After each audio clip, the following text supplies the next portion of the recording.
जय Hind, Vande Mataram. Dear students, आज की वीडियो में फिर हम कवर करेंगे केवल 15 शब्द वन वर्ड सब्स्टिट्यूशन के। जी हाँ, आप देख रहे हैं कि 15-15 वर्ड्स का मेरा वीडियो जा रहा है, छोटा छोटा। आप लोग उसमें से याद कर सकते हैं। तो without delay let's start our topic. बिना देरी किए हुए हम लोग चलते हैं, अपने टॉपिक को स्टार्ट करते हैं। तो पहला शब्द देखते हैं क्या है मेरा। A disease that spreads in a particular area.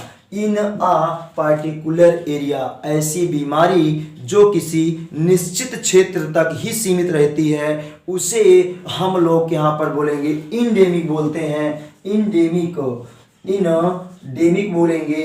अब यहाँ पर देख लें, यह क्षेत्रीय बीमारी है, इंडेमिक भी है, तो इसकी हिंदी थोड़ा सा देख लेंगे, बाद में आगे चलेंगे। अ man who can be easily believed, ऐसा व्यक्ति जिसे जिसे हम क्या करते हैं, आसानी से विश्वास कर सकते हैं। ऐसा इंसान जिसे हम आसानी से विश्वास कर सकते हैं, उसे बोला जाता है क्रेडिबल, बोला जाता है विश्वसनीय, बोला जाता है। इसका अपोजिट अभी बाद में बताएंगे, इनक्रेडिबल हो जाएगा। इसको हिंदी बोलेंगे विश्वसनीय।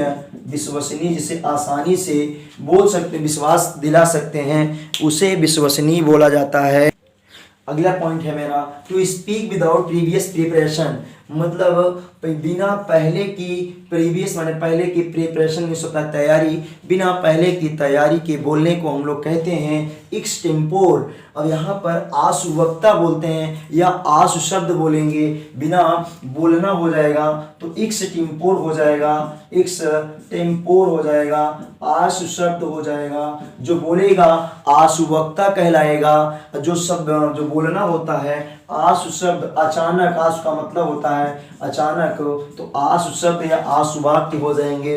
नेक्स्ट मेरा है handwritten matter which remains for a long time, जो बहुत दिनों तक पड़ा रहता है। जब हमारे पास पुस्तक या कॉपी का आविष्कार नहीं हुआ था, खोज नहीं हुआ था, तो लोग क्या करते थे, पत्थरों पर लिखते थे, उस पर खुरेद खुरेद करके लिखते थे, या ताड़ के पत्ते पर लिखते थे। तो वो मैटर जहाँ जाते थे एक देश से दूसरे देश तक, तो वही अपना मैटर लिखा हुआ ले करके जाते थे।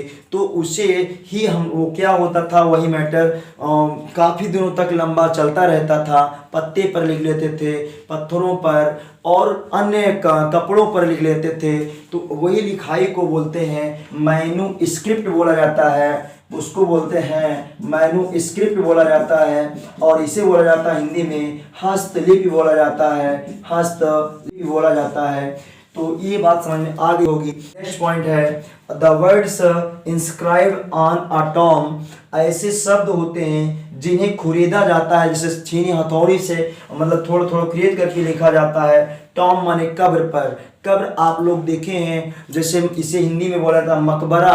तो मकबरा कब बोला जाता है, जब उस पर हम लोग कच्ची कब्र रहती है उसको पक्की कर देते हैं, उसका बढ़िया प्लास्टर वगैरह कर दिया जाता है, उस पर मकान वगैरह हो जाते हैं, तो वो मकबरा होता है। और उसके सिरहाने पर मीन्स हेड की तरफ थोड़ा सा चौकोर में ऐसे गोलाई में करके जो व्यक्ति एक्सपायर हुआ रहता है उसका नाम और उसके पिता का नाम या उसके कब डेट ऑफ बर्थ और किस दिन को एक्सपायर हुआ वो सब लिखा जाता है। तो इसी पॉइंट को क्या कहा जाता है, कब्र में जो बनी हुई है उसे क्या कहा जाता है। जैसे इसको इंस्क्राइब का मतलब होता है, इंस्क्राइब का मतलब जैसे आप लोग मेला वगैरह जाते हैं तो वहाँ पर अंगूठी पर बोल रहे हैं अपना नाम लिखा लीजिए, अंगूठी पर नाम लिखे कैसे खिट खिट करके वो लिख देता है, चाहे जो आप फिगर बनवा लें, चाहे जिसका नाम लिखवा लें अंगूठी पर, रिंग पर, तो वैसे इंस्क्राइब किया जाता है कब्र पर। तो जो पक्की कब्र होती है उस पे मरने वाले का नाम और जन्म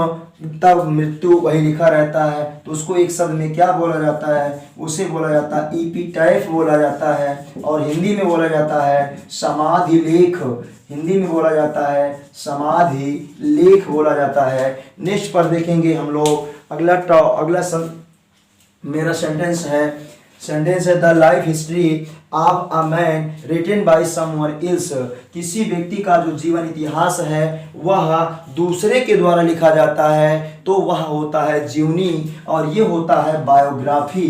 क्या होता है, बायोग्राफी होता है।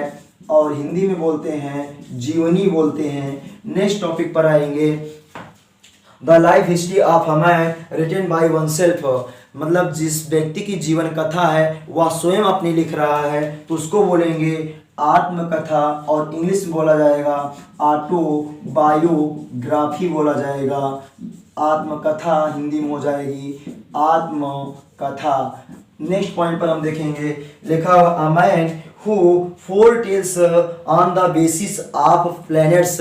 फोरटेल का मतलब होता है भविष्यवाणी करना, ऑन द बेसिस में आधार, प्लैनेट्स माने ग्रहों के आधार पर।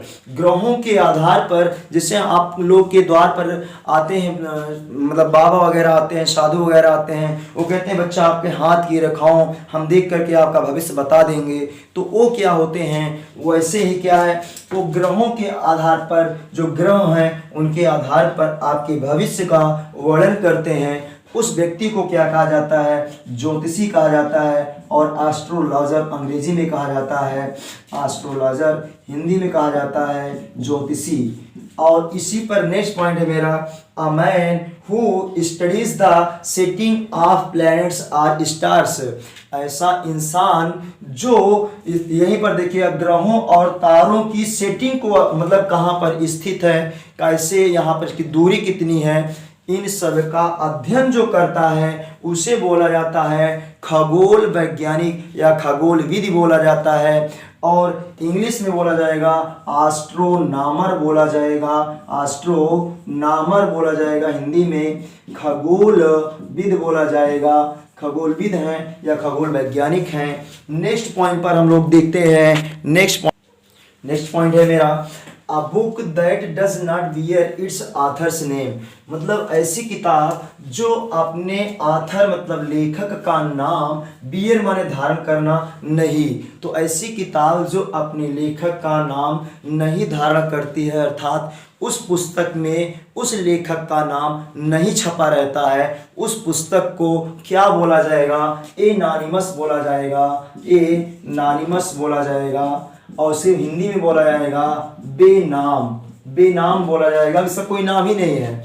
नेक्स्ट टॉपिक है मेरा, नेक्स्ट पॉइंट है, अ डिसीजन माने ऐसा निर्णय, टेकन विथ जो लिया गया है, with the approval of all the persons, ऐसा डिसीजन है जो सभी के सर्वसम्मति से, अप्रूवल माने मंजूरी होता है, सभी व्यक्तियों की मंजूरी से लिया गया है निर्णय। उस निर्णय को क्या बोलेंगे, अनएनिमस बोलेंगे, अनएनिमस बोलेंगे यहाँ पर। तो अब यहाँ पर हिंदी में हो जाएगा सर्वसम्मति, इसकी हिंदी हो जाएगी सर्वसम्मति हो जाएगा, सर्वसम्मति इसकी हिंदी हो जाएगा। नेक्स्ट पॉइंट पर है that can not be read या दैन कैन बी रीड। अब यहाँ पर देखिए दो स्टाइल से लिखा जा सकता है, इसको मैं लॉन्ग किया हूँ, a handwriting that can not be read, इसको भी वैसे ही लिखा जा सकता है, दैट से यहाँ पिकअप किया गया, दैट से यहाँ पर पिकअप किया गया है, लिख सकते हैं दोनों स्टाइल में, कोई डाउट नहीं है। तो ऐसी दैट कैन बी रीड जिसको पढ़ा जा सकता है उसे बोलेंगे लीजिबल बोलेंगे। लीजिबल मीन्स होता है पठनीय, पठनीय होता है जिसको पढ़ा जा सकता है। और ऐसी हैंड राइटिंग जिसे ना पढ़ा जा सके, that can not B red, जिसे नहीं पढ़ा जा सकता है उसे बोला जाएगा इलीजिबल बोला जाएगा। इलीजिबल मीन्स अपठनीय बोला जाएगा, अपठनीय जिसको ना पढ़ा जा सके, यहाँ पर ऐसी हैंड राइटिंग को। अगला है one who is unable to pay his debt of bank, bank के कर्ज, डेट माने होता है कर्ज, ऐसा आदमी जो अपने बैंक में कर्ज लिया रहता है और कर्ज को नहीं चुका पाता है, उसकी संपत्ति भी कुर्क करने के बाद भी नहीं चुका पाता है, तो उसे हिंदी में दिवालिया बोला जाता है और इंग्लिश में बोला जाता है बैंकरप्ट बोला जाता है।